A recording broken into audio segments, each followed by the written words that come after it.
Serving as a volunteer, I can say these things because I'm not paid to say positive or negative things, but I see a high degree of professionalism among the men and women of the High Point Police Department. They're highly trained, they're highly focused, and highly proactive. They closely follow data. Where are trends that lead to criminal activity, and what can we do as a department to try to head that off at the pass? A few years ago, we went through a 3-year spike in violent gun crime. We saw an uptick in activity from our hybrid gangs. They got away from the traditional approach of setting up in one area, only associating with a smaller group of people. We started seeing some of that crossover between our violent gangs. Focused Deterrence, Focused Patrol is a crime fighting strategy that the High Point Police Department uses, where we identify specific people doing specific crimes in specific locations, and then we focus our proactive efforts to those areas and those people. Where do we need to be focusing our efforts and our activity, and what's the driving cause? Which led us to develop our latest method, which is people, cars, guns, and locations. That method said we need to focus on these particular people, and because they weren't concentrated in a certain area, we needed to know the locations that they were utilizing. How are they moving about our city to commit these crimes?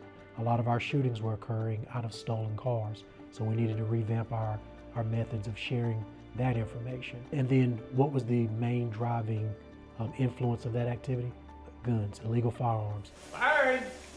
Our officers are doing a lot to make traffic stops, and a lot of those traffic stops get guns. So now the priority is to how to make that the most efficient as possible. And what that looks like is me making sure that everything's running smoothly, but also getting everything entered quickly. So I do all of our NIBIN entry, and that is very helpful in connecting cases together or people to guns and those kinds of things. So we highlight that information a lot in our Focus Patrol. Our illegal gun seizures have increased each year, which lets us know we've identified the correct cause. We're having our desired effect because our violent crime numbers, especially our homicides, are going down. We want the community to understand that this is not stop and frisk. This is not, shake everything that moves. There's a strategy behind everything we do. Our focus is not just guns, but illegal firearms and those who are prohibited by law from possessing firearms. The job of a law enforcement officer is extremely difficult and challenging. They see a lot of difficult things. They deal with a lot of difficult things. We might answer domestic where the husband and wife are literally fighting one another, cursing each other out, and taking it to a whole nother level. And then we go to another scene where there's a little girl who's missing and she's scared for her life. So we're up and down, up and down. I've had to experience that many times. Initially I thought it was very stoic for me to fight through that stuff and just brush it off.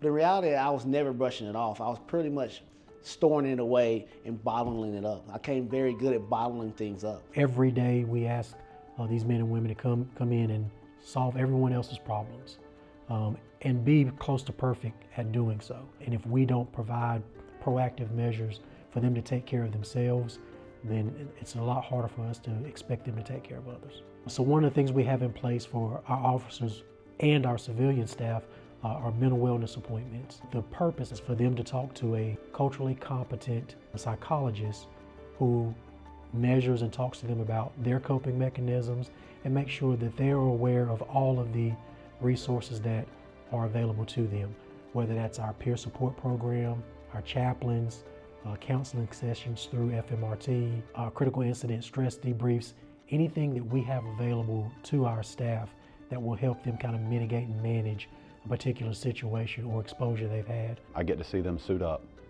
proudly and come to work and serve the people that live in this city.